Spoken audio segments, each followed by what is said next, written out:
Hi, my name is Greg Daniels, and I feel outraged about being Conan O'Brien's friend. You should be. You should be outraged. Conan O'Brien needs a friend. Yeah. Conan O'Brien doesn't have any friends. Yeah. Poor Conan has no friends. Help him find a friend. And how long have we been friends? I live 2 miles from you. I brought you food when you had shingles in your eye. Yeah, it's true. Hey there, welcome to Conan O'Brien Needs a Friend. I'm sitting with my good pals, my amigos, my chums for life. That's the number 4. Sona Movsesian, Matt Gourley, good to see you both. Nice. For life? We're committing for life? Yes, you did. You've more or less, we've been doing this together over 5 years. No, And over that's a 7 significant, years. I know, but doing it well for 5. Okay. It's the number 4? That was one of my favorite jokes we ever did. We did a 10th anniversary special for the late night with Conan O'Brien show. And we did it at the Beacon Theater, and it was this big show. It was so much fun and so much great stuff. But one of my favorite things is I'm standing out there and I'm saying it's such a wonderful night. And Mr. T came out. I remember And this. he put, oh my God. he handed me a giant, he's Mr. T wearing fatigues and with his mohawk and jewelry. And I was just so delighted because he became a friend of the show and he was such a great guest. And we did remotes together and I went to Chicago with him. He came out, he presented me with a gift and he put a big gold number 7 over my neck. And he was like, happy anniversary, Conan. And I said, Mr. T, this is the 7. I've been on the air for 10. And he said, you've only been funny for 7. No. And then he spun on his heel. He gave me a sharp salute, spun on his heel and marched out. Killed. I thought that was a great joke. That is good. God bless you, Mr. T. So that was a lot of fun. That's nice. We are having an exciting day because I walked in to the offices here at Larchmont, the sprawling corporate massive structure. It's like one building. Shut up. Yeah. I suddenly am set upon by 2 imps. Yeah. Your kids are here today, and it's so much fun. Why don't you paint the picture? Because I immediately revert to a 3-year-old when I'm around 3 and 4 You year olds. really do become a child. Yeah. Become mean, a child. Maybe it is who you are, and then Mhm. this is like there's just layers not of- the real one. There's layers of crud, like those dishes that are wrapped in bacon. I'm a child, and then there's just layers and layers of high fatty meat surrounding the inner child. Huh. It's weird. The analogy I thought of was how Superman is Superman, and then Clark Kent is who he pretends to be. Mhm. That's what I was thinking Okay. more along the I like lines that of. better than bacon. Yeah. No, I think bacon's more apt. So what happened? You were there, and they were They quiet lost their minds when they saw you. because I'm like a parade float. You come in and you're immediately just like going at it. You're going crazy, and then they feed off of that energy, and then it just turns into a. We're both chasing each other around. Yeah. I'm running upstairs. They're chasing me, and then they come running back downstairs, and I'm chasing them. Yeah. It was really fun to have them around, and the only thing I couldn't do is I tried to get them to freeze. Like, okay, everybody freeze, Yeah. and Mikey won't do it. Mikey has a problem with authority. I don't know where he gets it from. I really don't know where he gets it from. It was so funny because I'd say, no, guys, and then when I do this, we all freeze, and I would freeze too. Yeah. And he just won't freeze. No, he won't. He won't listen to you. And then he'll like do it again. And be like, it's funny. And then like, it's not funny. You're not listening. Like, it's just not, stop. You have to stop. Do you see yourself in him? Yeah, I do. Yeah. Because Yeah. you never listened to me for years and years. You know that. Yeah, that's true. And that's I used to, true. when I first hired you as my assistant, I'd say freeze. And you'd be like, what? No, that's stupid. Yeah, well, that I was know. just smart of her, though. I think. Yeah. Yeah. You were Good life skills, You were, really. you were 30. That was appropriate. Yeah, your Hey, boss freeze! tells you to No. freeze. Freeze. No, what are you doing, I creep? just took out my pepper spray. Yeah. No, they love you. They really, really love you. And I think that they, like, every time someone would come in, they'd be like, is that Uncle Conan? Is that Uncle Conan? And, like, they're just really excited to see you. I Does don't that know. burn you a little bit that they love him Yes. so much? Yeah. Why? Yeah. I don't know. I think when I they're think it older. bothers you more than anybody. It does. It does. Yeah. You have kept me away from your daughter, Yeah. I've noticed. Well. You don't want her forming any attachments to me. That's not true. I brought her in here before. Yeah, you bring her in, but you're always like, okay, that's enough. And she starts to, I see light coming into her eyes for the first time, like unbridled joy Oh my and God. fun. And you're always No like, way. let's get out of here. And you wrap her in a blanket and you run away. I'm just going to look at what you've been doodling here. Oh, dear. Oh, look at this. Oh, no. You've got a Darth Vader that you've drawn, and then is that a Boba Fett? What is that, a Glip Glop? And then this is just a regular stormtrooper. These are the renderings of someone who has thought about these guys a lot. I don't ever draw them, I swear to God, and I just happened to today. And of course, it's the one day that you pick up the piece of paper. You don't ever draw You don't them. ever draw No. them. These are perfectly Because rendered. I used to draw them in grade school all the time, you know. No. And So I you're just saying you remember- regress when you're in my presence. I do. Look at that. Those Everyone are really becomes a type. good. Those are really good. You're a very good artist, but it's just interesting to me that this is what I feel like. I'm trying to get you to take an algebra test, and I walk by you, and I'm like, Mr. Gourley. That's exactly what happened in high school. Did you get? Yeah, and I You- was horrible at algebra. Absolutely horrible. Did you have detention a lot? I wouldn't say a lot, but I was no stranger. Yeah. Really? Me You too, seem like a every day. law-abiding guy. No, I was a real I got away with a lot. I broke Mm-hmm. a lot of rules, but I very rarely got caught, and I'm not proud of it. That's But I would cool. do things like I once to get out of a test, did a full gash wax makeup cut on my hand and went in to class just pouring blood out of it, going, I gotta go to the nurse. Isn't that horrible? And it was very realistic. Very realistic, yeah.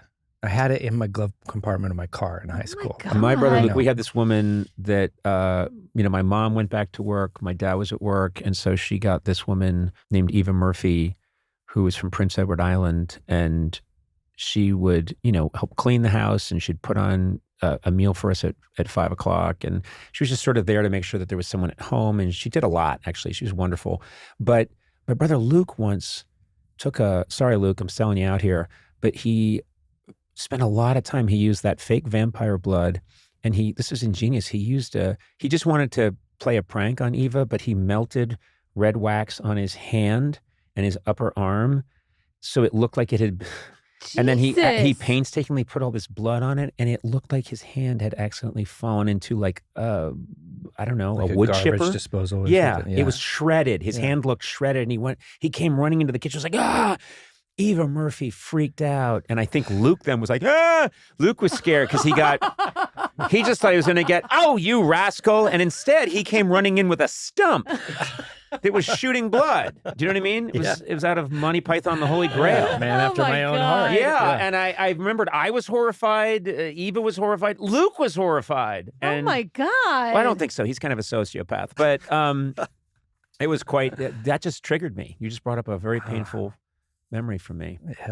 Is that a butt? It's a W for rap, but it also could You be. look at that.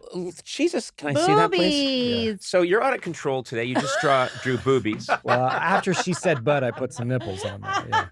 Okay. So now I see why you would go into detention. All right. Yeah. Well, I'm going to. Were you ever in detention? I feel like you were like the kid who asked for extra credit. He I was was the the kid kid- that carried escorted other kids to Yes. detention. No, you weren't. Yes, I'm he making was. that I up. was know, the but Vichy still, France. were you the kid who was like, I would excuse say, me, you I forgot- have him, Principal Thomas. This malefactor. Nerd as he draws more Star Wars heads. Nope. I've taken your boobie and I've turned it. I took your frown and turned it upside down. So I'm very happy with what I've done. Yep, that's real good. That's real good. I know. And hey, the great thing about a podcast, it's perfect for drawing stuff. Yeah. But look at that guy. Look at that. See? Wow, that's really Yeah. special. Yeah. Guess He's what got his friend? boobie And guess what his friends Yeah. call him Titty. Yeah. That's Titty Johnson. I just took back everything I just did. Johnson. All right. That's the kind of show you've signed Stupid. up for. Hey, I am very excited. Yeah. My guest today is one of my oldest friends, and he also just happens to be a legendary writer, showrunner, and producer. I mean, he's been responsible for like half of the really good TV shows in the last 25 years. That's very and true. he and I go way back, and we got started together. We struck out two lads heading out to LA in 1985, and he saved my life in so many ways, and I love him for it. The 4th season of his show Upload premieres on Prime Video Monday, August 25th, and he has like 15 other things going too. It's craziness. I am so thrilled he's here today, and I know fans have been wanting this for a long time, and it's finally, the day has come. Greg Daniels, welcome. To anyone who doesn't know, and I think most people know because Adam Sachs has told me that this might be the most fan-requested interview that we've had over years. People are saying, when are you going to get Greg Daniels here? And yet I'm guessed like 750. I think I should have a podcast. Greg Daniels thought he had a friend. Yeah. But I guess not. Look, I waited to monetize our friendship at the peak moment, and I think I've done that. Middle of the summer. Yeah. Who couldn't come because they were on vacation? You and I met in college, and we both worked on the Harvard Lampoon. We knew each other. We were in the same class freshman year. Yes, we could talk about. We did a I class, suppose. which was like a playwriting class. No, the other one. There was one that we did one with the same professor about stories. Do you remember in freshman year's seminar? I don't. It's all a blur. Yes. Well, maybe I was you weren't in dropping a that. lot. I might be thinking of someone else. I think you're thinking of someone else. You know what we're going to do? We've never done this, but we're going to start again. Watch this. And go. Gotta leave. All right. For the uninitiated, for people who don't know, Greg and I went to school together. We kind of knew each other, and then I was on the Lampoon. You were competing to get on the Lampoon. You dropped off a car. So why is that important that you were there first? I was there. This is the fourth time you said this intro. I was on the Lampoon. You were competing to get on the I Lampoon. could have gone thumbs down. I could have gone thumbs up. I was the John Lennon, and you were the Ringo. Shut up. He was like, I can keep a steady beat. You dropped this cartoon off that is, and that moment, I remember that moment very well because you had to leave them on the floor of this building. And I remember going into this room in the Lampoon building where people would just leave their stuff on the floor and looking down and seeing this cartoon. And a good cartoon is like a little silver bullet. It goes right to your brain. Why don't you describe it? I would never have brought this up. I liked it. I thought it was really funny. I thought it was, it was All sort right, of my, so it's this our is origin very, story. Okay, I suppose if we It's a forget literary about the other cartoon. thing. But very literary cartoon, very small audience, very nerd-defining cartoon. But Don't talk down to my people. it was a, oh God, I can't. It's a sea captain. It's a sea captain, old sea captain, and he's at some party, and he has a "Hello, my name is" sticker on his shirt, and it says Ishmael. Ishmael. One of the great lines. Call me Ishmael. And I saw that and I thought, okay, that would be a New Yorker cartoon right now. It was well drawn. We got to know each other. And then both of us were interested in getting into comedy. I'll just speak for myself. The idea of going out into this crazy world by myself was terrifying. And I remembered thinking, gee, I wonder if Greg would do this with me because he's really funny. And then I'd have a good friend and we could do it together. That was my feeling. Yes. I think you were under the impression that I was very wealthy, which I was not. Well, the summer before we graduated, we worked on a project. Yep. And it was a very fun experience. And I think that comedy is such a social thing that it's so much fun to joke around with friends. Yes. And, I prefer it that way for sure. And so I thought, well, that's cool. Let's try that. And I remember Greg, a brilliant fellow, and you were possibly going to go to law school. And I think your mother was questioning. And I remember when you showed up with me, it's like you show up with your fiance. You showed up with me. And I remembered your dad was like, oh, this sounds fun. And I think your mom was, who I love, by the way. I love your mom, and she's fantastic. But she rightfully was a little like, who's this Conan? And he's talking all this nonsense into my son's ear. That's the impression I got. Yeah, well, that was my two choices, lawyer or comedy writer. Mm-hmm. And I found that people, when I had been a kid and growing up, they would say, you should be a lawyer.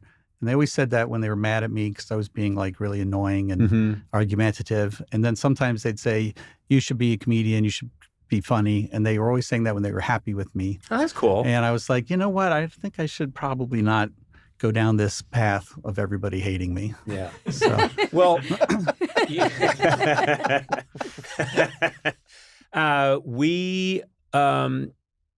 this part of my life is so seared into my brain, and I am indebted to you because I don't know what I think coming out to LA was terrifying to me. What have you said to the audience about your origin? What can I talk about anything that they don't know? Oh, he ate a lot of burgers and fries, and he was weird and lanky. No, it's just genetics. Oh, okay. That's not about my We used to, for burgers and fries, You were a we freak. used to go to Johnny Rockets. Did we talk about this? And I had this very annoying running joke with him where I would tell the waitstaff it was his birthday every single time that we came so that they would come sing to him. Yeah, it's annoying. Very annoying. But I think all I have to tell people is that we came out here and we were very frugal. We were very hardworking. We did not have girlfriends. We shared one car. Yep. One apartment and one office. Wow. And according to my father, one towel. I don't know if that's true. No, it's true. It's true. And I'll tell you this. We had an apartment which I pass every day because I live not far away on Barrington. And I remember we had no furniture. We got mattresses from a parking lot in Watts. Mm-hmm. Do you remember that? Yep. We drove there, and you pick out your mattress and they throw it on a truck. They tie it to your top of your car and off you go. It wasn't a store. Right. And then I'm sorry, who's they? Yeah. That's not important. I don't know. There was no warranty to this. It was just there was no tag on the mattresses. And it was wrapped in plastic, but it could easily have come from a dead person's apartment. I don't know. There was weird stains on them, bloody stains. And we had a subscription to the LA Times because it's very important to know what's going on in your community. And that used to pile up so fast that we built furniture out of it. We stacked our LA Times. We did not have a couch. No. We did not have furniture. So we knew we had to have a television. So we got a television. And I know what it was because my brother Neil tends to, let's say, hang on to things. Somehow my brother Neil, he calls me the other day and he says, I just emailed you something. And I checked my email. He had emailed a photograph. He said, it's an old 1985 TV remote that says Quasar on it. And I said, what is this? And he went, that's the remote control you and Greg had in your apartment in 1985. It's like the size of a dictionary. Yeah. Oh my God. That's crazy. And it's all beat up. And Neil got it because I guess when we got our own places, eventually I took the TV and then it had another life and it went to New York with me. And then eventually Neil gets all appliances. He ended up with it. But the story that everyone needs to know is we shared a terrible car that we bought at like a junkyard near the airport. Rent-A-Wreck. There used to be a place where you could rent cars, maybe still called Rent-A-Wreck. And when the wrecks got so wrecky that nobody would rent them, then they sold them. Oh, God. And it was a 1977 Isuzu Opel, which is a car that I think they made twice and then said, No more? No more. And you could see the ground in the back seat. There was a corrosion hole. Stop. And if you wanted to get rid of your litter, you could just drop it on.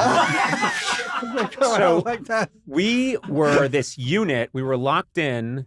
We worked really hard at our job at not necessarily the news, but one of the things that was unusual is for young guys who are 22 and out in LA, we didn't drink. We didn't do anything. We didn't do drugs. We were kind of interested in having girlfriends, but we didn't know how to do that. So I remember you went to like a Mrs. Fields and started chatting up the girl who worked at Mrs. Fields. And you were like, I'm doing pretty well with that. And then I had a second date with her. You had a second date. And so here's the best part of that. Greg comes to me because he had some success with the girl at working at Mrs. Fields. And he came back and he went, taking her out. And then he said, I need to speak to you. Can I have the car tomorrow? So he had to ask me if he could borrow the car. And I said, well, that's okay. And then I just stayed home with the TV, the Quasar, and watched the A-Team again. I don't know. But I don't know. It's just, this is very accurate. Yeah. It's not complimentary, but it's very accurate. Well, I mean, and then we had these, we were so worried that we were going to get into some kind of, what if the job dries up and we don't have money? And you were more of a taskmaster in a good way about, hey, we got to make sure we don't blow our money when we're out here on our paychecks.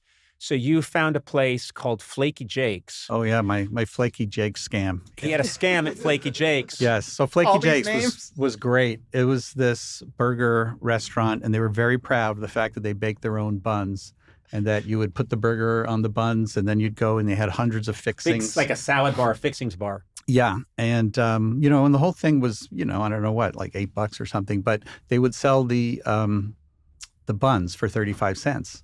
And you got the bun, you got a tray, and then you could go to the fixings and you could put tomatoes and onions and a lot of dressing Russian on it, dressing. pickles. And you can make yourself like this vegetarian fixing sandwich for 35 cents. So you don't. Oh. So they would say, Oh. I of course didn't subscribe to that. I was 6'4", 155 pounds, which if you do the math doesn't work. And I was always hungry. I was always perpetually hungry, and I couldn't gain weight. So I would say, I'll have the double, triple burger. And then they'd turn to Greg and he'd be like, just the bun, thank you. And then he'd walk over to this thing and he'd pile it mile high with free I don't stuff. have to take a God. bad job because I had the burger, Yeah. I want to have a little flexibility there. Yeah. And so, That's genius. yeah, so though. we're driving around. I'm just trying to paint a picture because Greg has gone on to be one of the most successful TV creators of all time. And it's just, no, it's true. And it's really fun for me to try to time travel and go back to, you had a kick once when you said, you had read an article that broccoli has all the amino acids you need. So you and I went and you filled bags with broccoli at the store, and we came home and we boiled it because that's supposed to be, or steamed it. And then we ate it with some fat-free butter substitute. Yeah. And you were chomping it down going, all the amino acids and for very little money. And I remember thinking, why did I pick this guy? Why didn't I pick a guy who was like, come on, let's do a few lines and then go to that strip club. You carpe diem. Yeah. There was no carpe diem with us. Yeah, it was Greg holding you back, right? Yeah, I'm the problem. Yeah. Thank you. Can you imagine? I had a t-shirt that said bikini inspector. There was not a nerd vibe in him at all. No, It was just me. This guy was supposed to go clubbing and you held him back with your Look, burgers. they say that Leopold and Loeb, neither one of them would have killed if they were alone, but together they were lethal. And that's true of most murdering couples. Greg and I each made the other's nerd genes vibrate, and we both would get nerdier. I know, who knows? Maybe without you, he would have been like, going my to the God. strip clubs and I don't know. Yeah. Having a burger. Yeah. I don't know. Having some real protein. I really want to run with that premise, but it doesn't feel right.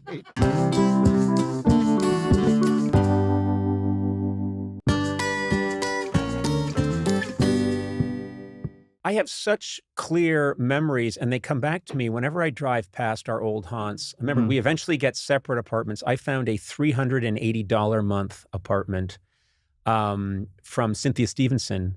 She had this special apartment that was really cheap, and she said, I'm moving in with my boyfriend. You can have my apartment. You got an apartment not too far away. We're now in the flats in Hollywood, and I'll never forget, you finally decided you were going to get a new car, and you were going to come by and show it to me. And of course, you're very practical. You're careful. I did a lot of research about how you deal with car dealers, and you got to hold the line. You got to go in there and tell them, this is all I got. And so I did that. I did everything right. I went in there and I walked out. They had sold me a car with no air conditioning. Because Oh, no. I didn't know what to do. I was like, this is it. This is all I can go. And they were like, well, we can make that if you buy this one that has no air conditioning. And I kind of was like, maybe I don't need it. And so this is interesting. He comes by my apartment, and this is before cell phones, before anything like that. So I think you called me ahead of time and said, be out in front of your apartment. And at 3:00, I'll come by with my new car. I go out, and then you had bought a very sensible Toyota Corolla. So I got the one with no air conditioning. And then I also compounded my problem by getting a car that would last forever.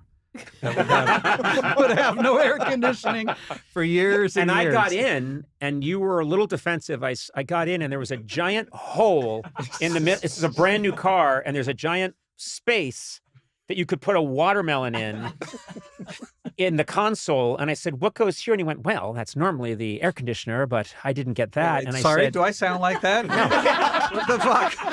I'm sorry. I forgot. I'm sorry. Version of Greg. I thought that I partnered with Niles from Frasier. I apologize. No, but Greg said, oh, I didn't get that. And Greg was like, I didn't get that. Right, yeah. What the fuck? How you doing? How you doing? Hey, don't diss the pussy wagon. I was like, Craig, please. He's like, I'm out on Vag Patrol. I was like, Jesus, Craig. But he said, I didn't get an air conditioner. And I said, There's only 2 settings. Yeah. And I said, I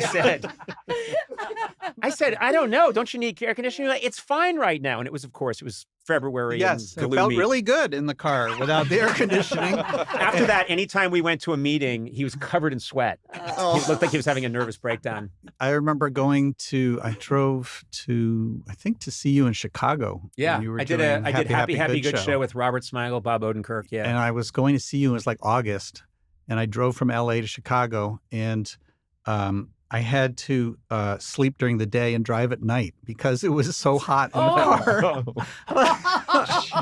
I made the mistake of leaving a cassette in the car, and I came back, like when I went to get a hamburger, I came back, it was all curly-cued from heat.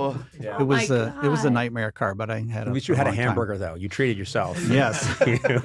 I'm dying, and so I need a hamburger. I do remember we used to do very strange things to entertain ourselves. We have to sit down, and we have to together write all this down sometime. Yeah, I don't know what you've told folks here. Like one insane. of my favorites was You're when, insane, and I was held back from my life as a fucking suckmaster. Oh no, God! Fucking By the way, to Greg and Judy Daniels, I mean to Aaron and Judy Daniels, I hope you're enjoying the podcast. See, I was a good influence. We redid the beginning 4 times, and we won't redo this. That's gotta stay I'm in. not redoing this. I'm proud of this. Oh my God. I was just remembering the bit where we got into our first kind of argument with the costume designer, and and they went, this is at Saturday Night Live. At Saturday Night Live, and they went to Lauren and they said, "You fire these 2, or I'm leaving." Mm-hmm. And Lauren was like, "This is my costume designer. She's terrific and got all these awards and everything." So he called us into his office, and we were a little nervous. Yeah, we thought we were getting fired. Yeah, and he sat down and we just had this conversation. He said, we gotta stay in here about 20 minutes.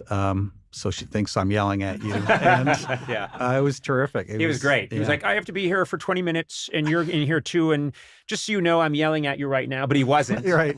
And we didn't get into a fight, to be fair.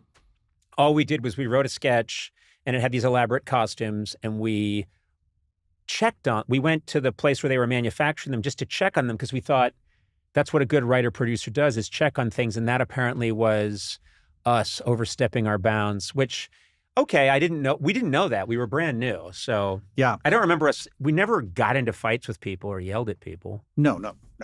We just ignorantly stepped on toes. Yes. That just seems normal, though. Yeah. I bet now that's normal. I don't know. It was one of those things where we were new, and I don't think it would have been an issue if we had bad. I mean, I think we were pretty nice people, but we had a lot of like bad instincts for Hollywood. Like I remember before we got to SNL, we had an opportunity to possibly do a movie rewrite, and this was very rare for us. We had never ever been offered anything like this. So they sent us this script, and we read it, and we had this one meeting. We came in, and for some reason, we were really concerned that the studio had wasted money because we didn't like the script at all, and we spent the whole time going, "Can you get the money back?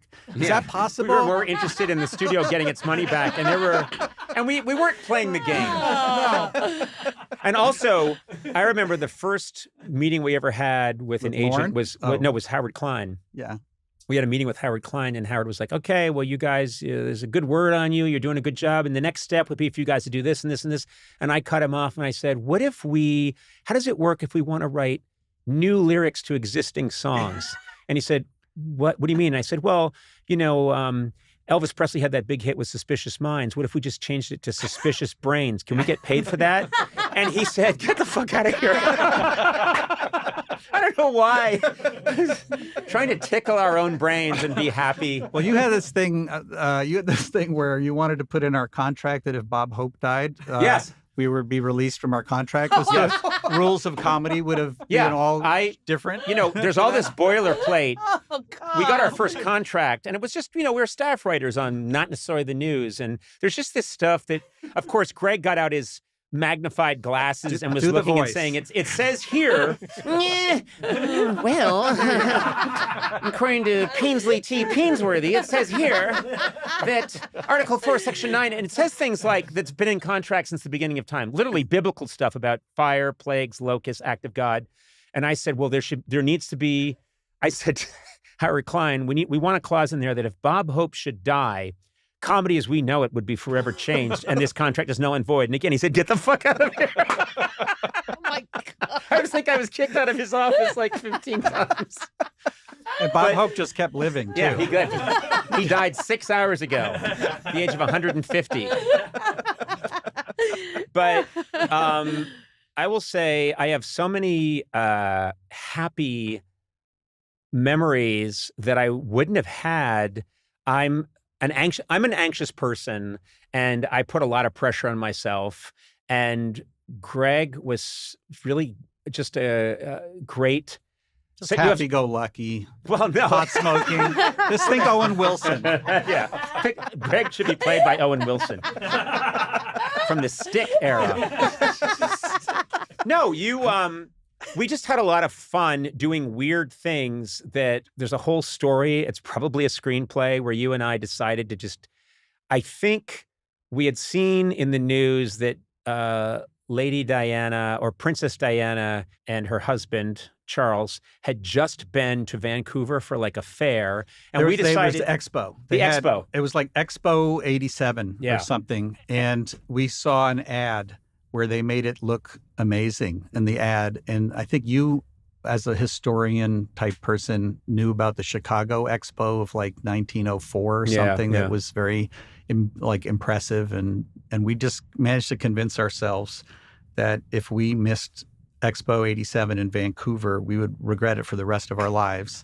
I still stand by that. Expo 87. And by the way, the expo was over. The expo was over, but we thought we'll see the remnants. Oh no! So I remember we flew to Seattle. It was like all business too. It's just like Xerox had a thing because they had a new copier. Yeah. You know, There was a new kind of asbestos they were coming out with. Sign in the paper, and you're like, we gotta go there. We gotta go. So Greg and I fly. I mean, other people on their weekends are, I'm in LA. I'm gonna get on a boat with all my friends. And we did know people, Billy Kimball, Ian Maxstone Graham, who lived in a cool house. They all were writers. They would go out they would rent boats and all split it. And on the weekend, they'd go out and wear yachting caps and have fun. And there were women on the boat. And you're like, we're like, suckers.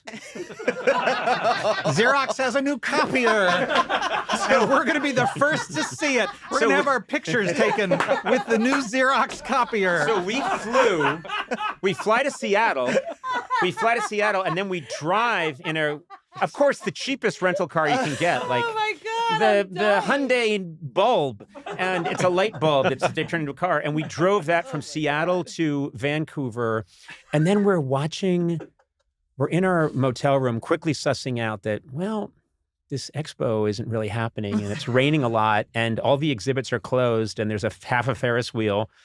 What are we doing here? And then we're spending a lot of time. We got hooked on Beachcombers. There is a Canadian content show that ran for like 50 years. It's like the Bold and the Beautiful of Canada, called Beachcombers. The Beachcombers, I think. The Beachcombers. Yeah. And Bruno Gerussi was the star and creator, I believe. I'm glad you got that right. That's some mail I don't have to answer. And we decided we had to go watch it be filmed. And we decided there was one particular character on it who didn't have many lines, and we decided we have to meet him. And we made a promise to ourselves, we're going to shake his hand before we leave Vancouver. And then we went and we got reporters' notebooks, and we're interviewing people all over town, pretending we're reporters. And then we went to the CBC. Mhm. We found out they were shooting at Gibson's Island, which I now am like in that community a little bit because I shot upload up in Vancouver, Yep. and so people You've now, returned to the scene of the I've crime. returned. Yes, people send me like Beachcombers shirts, like all the crew that I worked with there.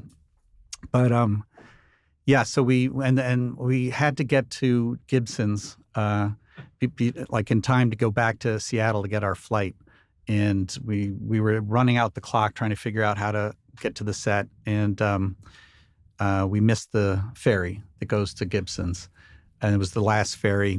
There'd be no way to get there. So then we went down to the docks and we started talking to fishermen, and we We're explained our This sounds situation. like a TV show. Yes, and we paid some guy to go faster than the ferry in his little fishing boat. And we're so excited. We jump in this boat and we're beating the ferry and we're like, yeah, we're going to get to the island before the ferry. And then we get on the island and and then someone tells us the character we want to shake hands with. He says, oh, yeah, no, I think he lives over on Mapleton Avenue. You and I fan out. And you take We're one pounding on doors. Stop. And No. we're pounding on doors And so- randomly going, where? Open up. And so Greg took the north side of the street. I took the south side of the street, and we just both. And then I'm banging on like my seventh door. Door opens. There's the guy, and I'm like, hold on a second, Greg. Greg comes running. We both shake his hand. He doesn't know what's happening. He's just accepting that he's got fans from LA that have made the pilgrimage. Right. He's happy. And but we have to get on the ferry has docked and is putting on cars, and that's our last chance to make our flight to get back to that ferry, the one that we beat. And we start running down the street trying to get to the ferry, and this woman in a Jeep picks us up. You remember that? Yeah. We hitched like this woman. We explained it to her. She completely loved got into of the it. spirit of Yeah. it. She like gunned it towards the ferry, went into the wrong way down a street because like the ferry line for the next ferry was already there, and pulled So us we up had and to kill her. No witnesses. That was the plan. Still unsolved. But so flash forward years, Greg's gone on to create half the TV shows people have watched, and I've gone on to my foolishness. And one day I get someone tells me, Ari Emanuel, the famous Ari Emanuel's on line one, agent to the stars. He's like, I just talked to Greg. He told me the story of you guys. Yes, he thought it would be a movie. And he said, it's a movie. And I said very calmly, no, Ari, it's not. It's an anecdote. It's two nerds doing something very nerdy. Yeah. If Anecdote Film starts making films, then maybe. But Ari's got really good instincts, and so I don't know. true. Maybe that should have been the next project. That'll be the next thing we do. It's very interesting to me because we both, I think, I knew early on that you were very interested in what turned out to be stuff that most people like, which is character development, story arcs. And I was always like, what? It should be a sketch that's 3 minutes long and it should have a masturbating bear in it. And you'd go, yeah, no, but what happens to the bear over time? And so we decide, I remember initially you were writing, I did an extra season on SNL. You start working on a screenplay. Then you start working on these different things. I know that you did work on The Simpsons. You did work on for Seinfeld, and then you team up. You and Mike Judge do King of the Hill. Yes. Which was fantastic. And Thank you. That was a lot of fun, and it's coming back Yes. August 4th. Yeah, Season 14. yeah, it's coming back. And you are in this period right now, a real purple patch, which is. I don't know what that means. Purple either. patch, I usually means like a very creative Oh. sweet spot because King of the Hill is coming back. You're also launching season Upload is coming. Upload. The final season of Upload, August 25th. August 25th. You showed me the other day your pilot episode, the first episode for the next generation of The Office. It's the new documentary by the same crew. Yes. That's how we're describing Yes, it. it's not a reboot. It's nothing like that. You showed it to me, which I loved, by the way. I really loved it. I like to slip you things. I remember showing you and Beckett Parks and Rec. Yeah. And I get good feedback from Conan. Yeah. Beckett said no.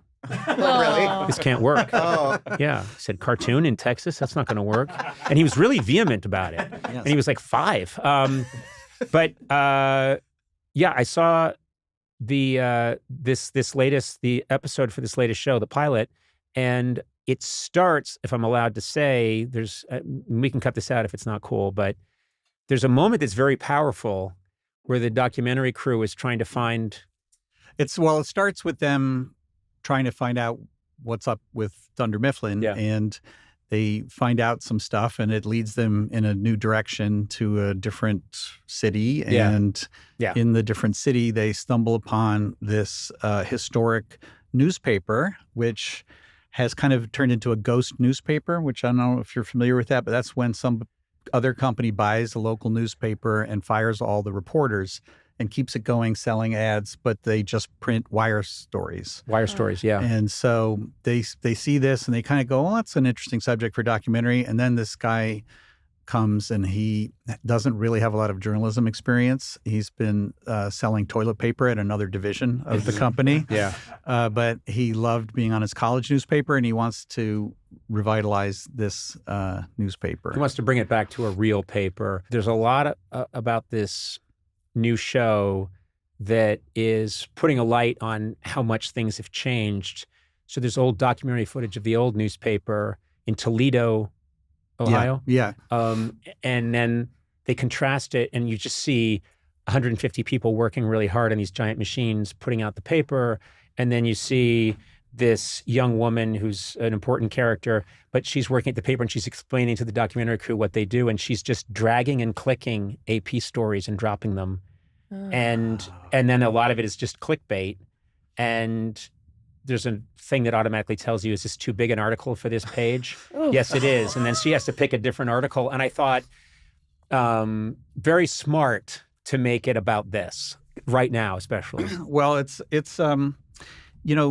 people have sort of counted out newspapers, and there is something in the tone of The Office, that this sort of a poignancy of people doing their best in a situation that is not very hip, or people have kind of counted them out. And this new show is got a little more maybe Bad News Bears energy, because they are trying to accomplish something, and they are more inspired than the team that worked at Dunder Mifflin. And you're working with a guy who started out with me, Yes. Michael Coman. Yes. Michael Coman is shout out to Michael Coman, one of my all-time favorite late night writers.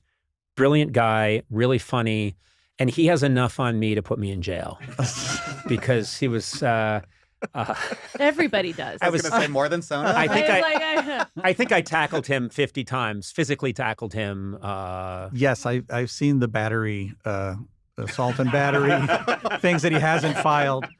He's absolutely brilliant, and I love that you he's guys the guy are... behind Nathan For You. Yes. And when you think about, a show like The Office that takes like a reality format and gets high comedy out of it, I mean, to me, Nathan For You is like the pinnacle. So Yeah. very excited to be doing this with him.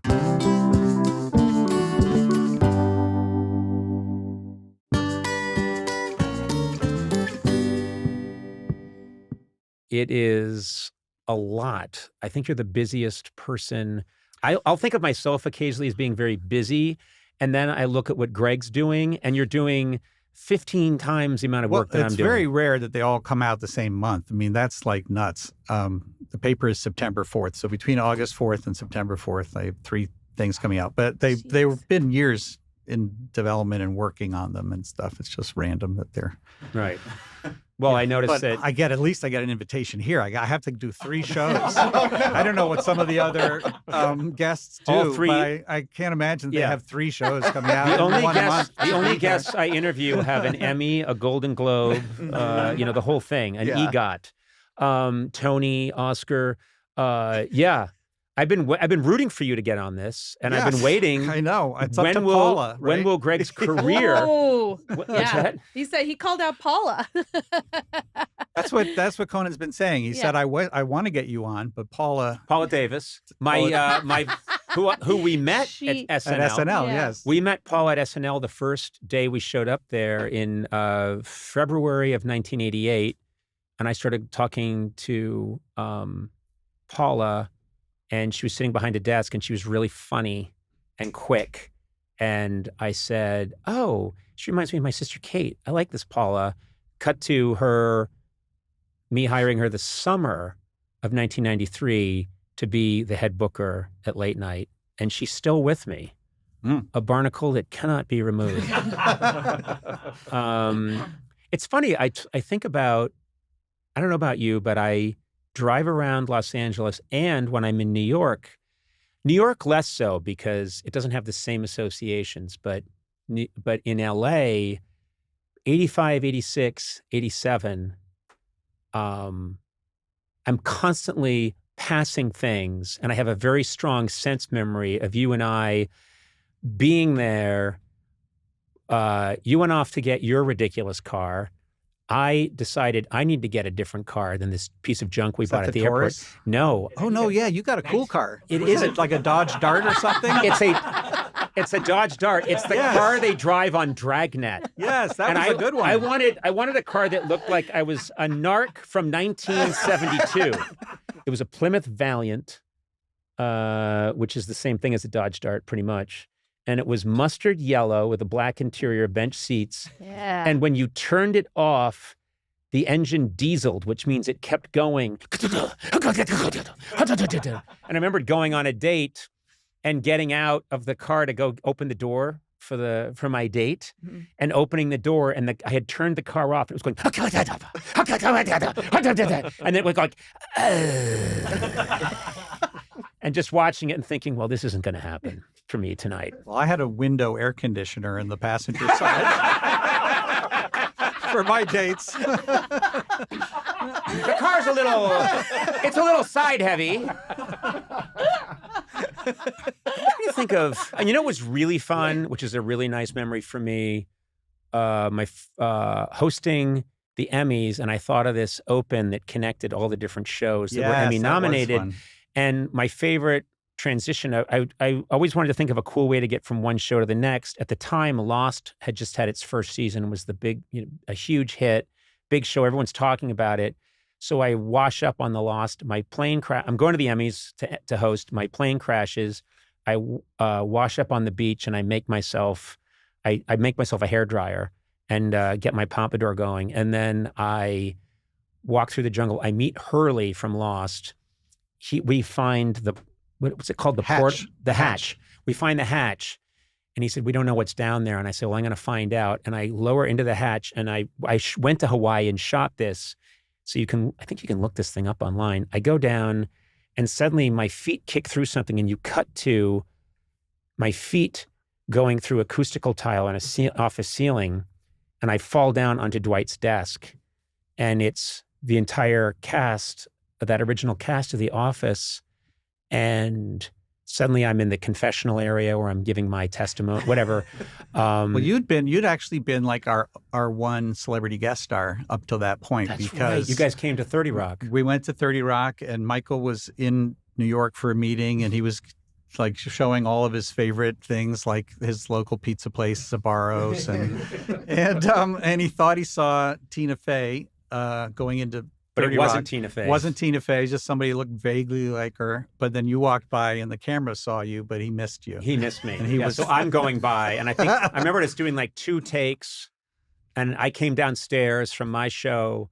But that was magical for me because our different worlds, which are very diverse, came back together again.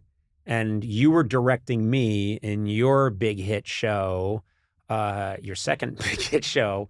And it was cool. It was really, it was like a nice happening. Like, wait a minute, we're the same guys that Well, maybe it's being the same age. I don't know. There's a couple things that go like that, like you hosting the Emmys when we won an Emmy, and there was something, what were you saying right we were before both that? arrested at the same time. Yeah. No, but there's like things that, things happen like that. Oh, no, well. but there was a lot of neat little. That was a moment, getting to work with you on that, and then I remembered Steve Carell. That's what I'm remembering. The upfronts. This was hilarious. You were hosting the NBC upfronts the year that we came out. Yeah. And I guess there wasn't an enormous amount of overlap there, but this was so funny to me because, and this is probably inappropriate, but the show that they were really pushing hard was Father of the Pride. Uh-huh. Do you remember this? Yes, I do. It was the cartoon. A cartoon based on Siegfried and Roy. And Roy had just been, it was about their tigers. It was like, the idea was to take the Siegfried and Roy's tigers and do a family show about them, and it's animated. And DreamWorks, I think. Yeah, and then Roy got literally mauled. a month before it came out, one of the tigers nibbled on Roy's face. Nippled. He just had a nosh, Nipple.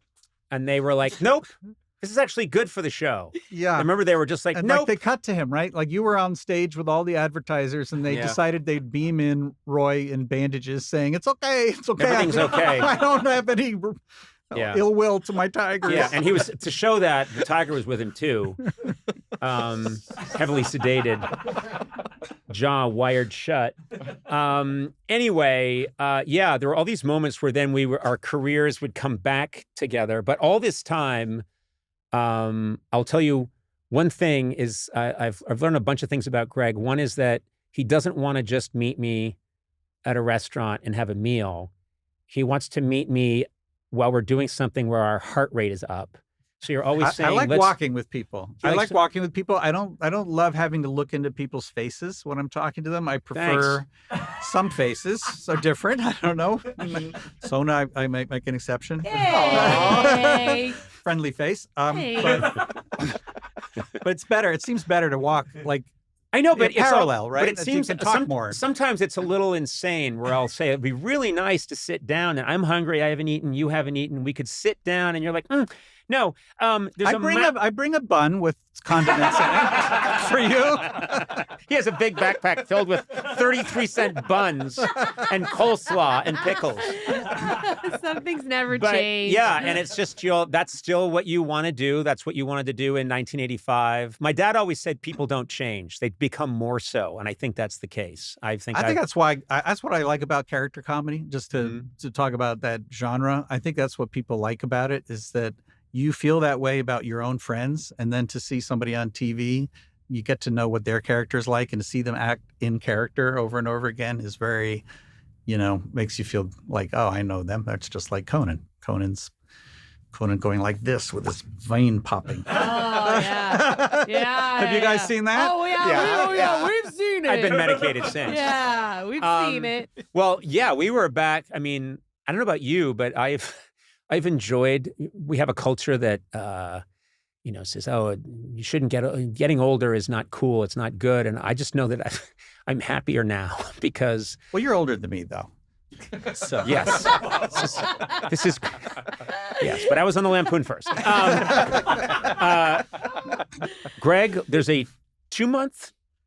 April to June. April to June. It's a lot more than 2 months. It's an 8-week difference between our birthdays. And Greg's favorite time of year every year is when I'm 50 and he's 49. And what he does is he calls me on my birthday and he says, "How are you? Are you okay?" And this goes on for 8 weeks. And then my favorite thing is when that time elapses and it's his birthday, I call him up and say, "Ha ha!" This is really cool. This our kind of banter, doesn't it? This is like you got to imagine Bill Burr's doing that with his friends, like, right? No, he's doing much cooler things. I don't think so. He's doing much cooler I things. think this is maybe like what Jack Benny would do.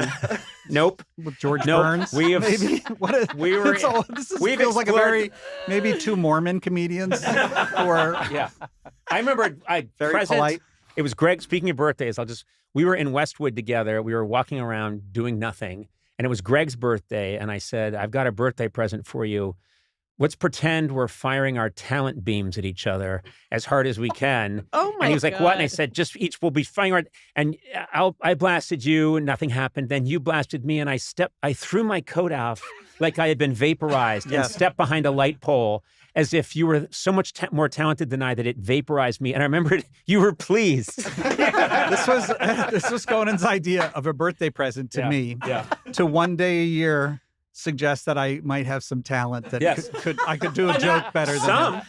Was this Some. recently or was this like? It could have been recently. I was gonna say. But it was, I don't no, know. this is like 1986, but Oh it my could God. easily have been a Yes. couple of weeks ago. Easily. I know. Nothing's That's why I'm asking. I don't nothing's know. changed that much. I was gonna say, I mean, as a comedy fan, I think the reason people want Greg on here is because the fact that the two of you worked together for Yep. so long Yep. before the two of you went on to astronomical success on your own it's very rare and it's really cool. I mean, I it's cool for me to be in the room with you two just talking about this stuff. It's funny to me that because I think back to Greg just brought up.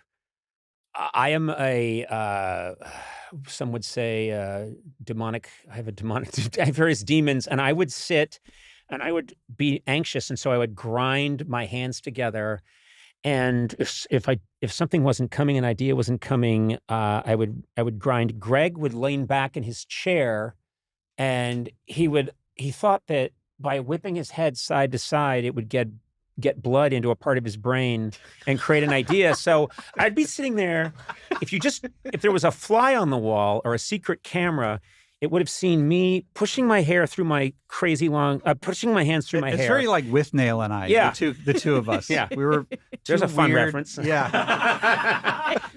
I was grinding my hands, my eye vein, my forehead vein coming out, giant hair flying everywhere. And then Greg I'm trying to concentrate. has his eyes closed and is going,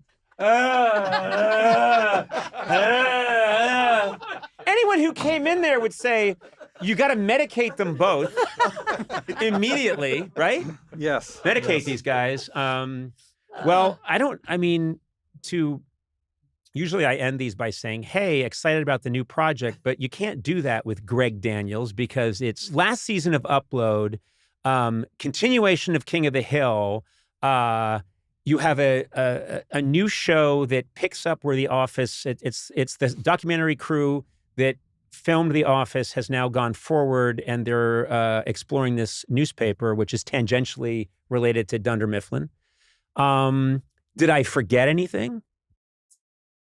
I could talk about a few other things. Oh my God, it's insane. I'm connected to this show, Common Side Effects, that people like. I love that show. You know what?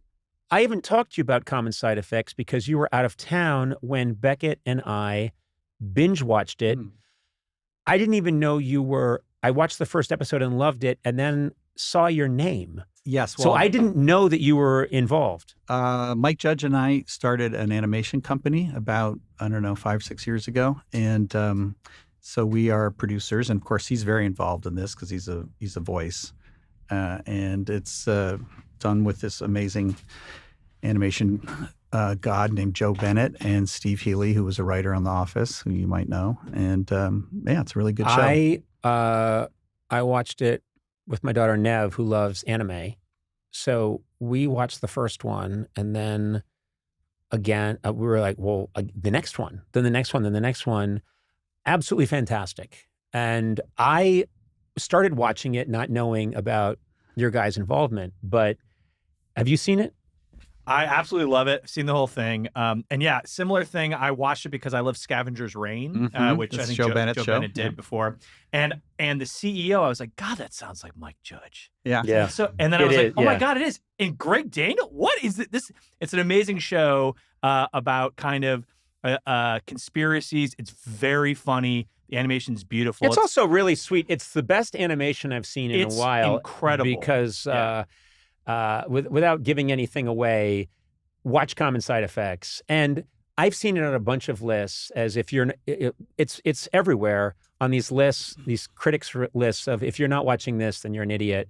And shout out, because I know you're not just a fan of Upload, Oh, David. I'm obsessed with Upload. Oh, thank you so much. It's so good. The whole concept of it and like just everything about it. It's one of those shows that once the season would end, immediately Google when will the next one be out. I know it's tough. I did you see season 3? I did. Because season 3 is dropped during the writers and actors strike, Right. and I think there's a lot of fans out there that may not have seen season 3. Oh. The first 2 seasons had a lot of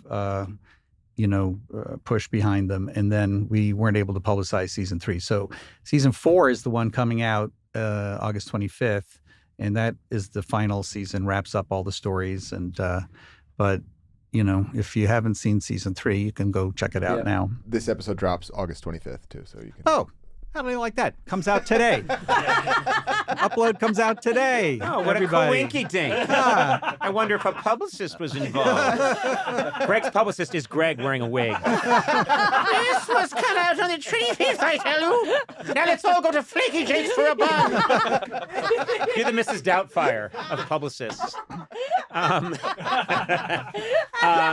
Yeah, that is, and I cannot end this without saying a big shout out to your parents, because your parents, and I've said this before to them. Well, they love you. Well, they said to me, finally, the son we've always wanted. Exactly. No, they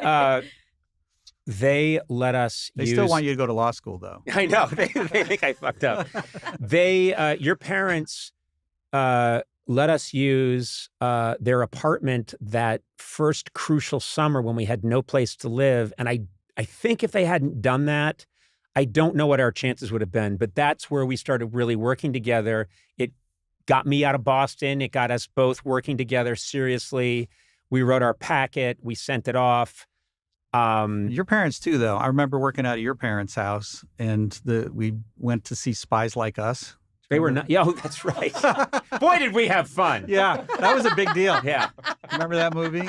Yeah, we would see those kind of things. We would go see movies if we thought a girl in a bikini was in it. Yeah, Greg would see an ad somewhere, and he'd be like, "There's a girl in a bikini in the movie." We were true creeps long before the internet was invented. Spies Like Us, there was a girl in the poster in a full-length fur coat, and we were excited. She could see her face. There's a nun in it, but she's a girl. Could see her hands. They poke out of the sleeves. We went and saw Witness because we went for the action. That barn was erotic.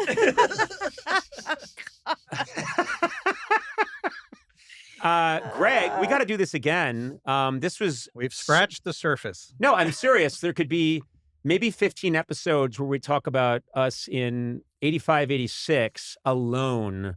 And people would love that. But well, that remains to be seen. Let's see how this goes. Well, there was a lot of talk about us alone in the 85, 86. Yeah. You may get some comments. This was the most boring. I don't think so. Of all of Adam, you can weigh in. Adam can weigh in. This is what people want to hear. Yeah, this is what they want. Exactly Sadly, it's what they want to hear. Because you know what? It makes them feel better about themselves. Yes, finally, you're humanized. Anyone listening to this suddenly feels like, hey, I'm a stud. These nerds didn't do anything. I have a couch. My car has air conditioning. I have an air conditioner in my car, and I have a couch. I'm still going out with the Mrs. Fields girl.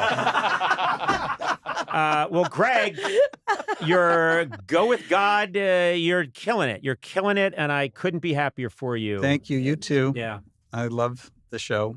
And you love me. I know you love me, and you're going to end by saying you love me. I'll say it. You didn't say it yet. No. I love you, Greg. Love you, Greg. Love you, Greg. Yeah. Love you, Greg. All right. Love you back. Peace out, Tupac.